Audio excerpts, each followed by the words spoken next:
감사원이 10달 동안 감사를 진행했던 국민권익위원회와 또 전현희 위원장을 감사한 결과를 어제 발표를 했습니다.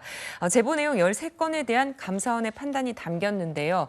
확인된 내용 6건에 대해서 보고서에 이렇게 기재가 돼 있습니다.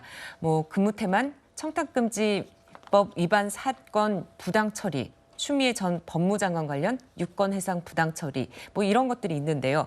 자, 최진봉 교수님, 네. 감사원이 여러 의혹이 사실이라고 판단하면서 전 위원장이 아니라 권익위를 상대로 기관 경고 조치를 했는데 이건 어떤 의미가 있습니까? 그런 내용이라고 하면 이제 전현희 사실은 이 감사가 저는 개인적으로 전현희 위원장을 타깃으로 해서 시작됐다고 봐요. 왜냐하면 전현희 위원장이 이제 정권이 바뀌었음에도 불구하고 물러나지 않았기 때문에 방통이 크게 두 사람이잖아요.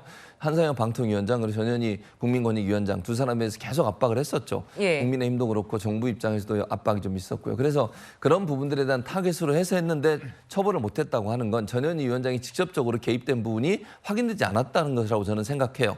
기관 경고를 했단 말은 모르겠어요. 저기에 대해서도 전현희 위원장 일정 부분 본인의 의견은 아니라고 저 의견이 잘못됐다고 주장을 하고 있지만 어쨌든 사실을 하더라도 직원이든 다른 부분에 있어서의 문제가 있었을 수는 있겠죠. 그러나 네. 전현희 위원장이 직접적으로 개입했거나 본인 개인적인 비리와 관련된 부분이 발견됐다고 하면 저는 당연히 전현희 위원장에 대한 경고를 했을 거라고 생각해요. 근데 그게 안 나왔다고 하는 것은 기관 차원에서 일을 처리하는 과정에서 문제가 있었을 수는 있지만 전현희 위원장 개인에 대한 비리로 연결된 부분은 없어서 아마 이런 경우가 나오지 않나 이런 생각이 듭니다.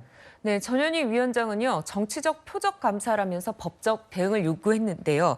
예고를 했는데 정혁준 변호사님, 이 감사 결과를 공개한 게 명예훼손에 해당됩니까? 글쎄요, 전 위원장이 왜 저런 말씀을 하셨는지. 전 위원장도 그 법조인 출신 아니겠습니까? 네. 감사원에 감사사무 규칙이 있어요. 처리 규칙이 있어요. 거기 67조에 보면 어떻게 되어 있냐면 감사원은 감사 대상 기관에 시행한 감사 보고서 전문을 홈페이지 등을 통해서 공개하도록 되어 있어요. 그러니까 공개하는 것이 당연한 거고 예외적인 경우가 어떤 경우이냐. 감사위원 회의에서 비공개하기로 의결한 경우에는 공개하지 않을 수 있지만 원칙적으로 다 공개할 수 있도록 되어 있고요. 이 법만 그런 게 아니고 중앙행정기관에서도 내부적으로 감사하지 않습니까? 그런 것도 다 공개하도록 되어 있는데 이렇게 공개하는 것이 명예훼손 운운하는 것은 사실은 좀 그 법조인으로서 납득하기 어려운 주장이 아닌가 싶습니다.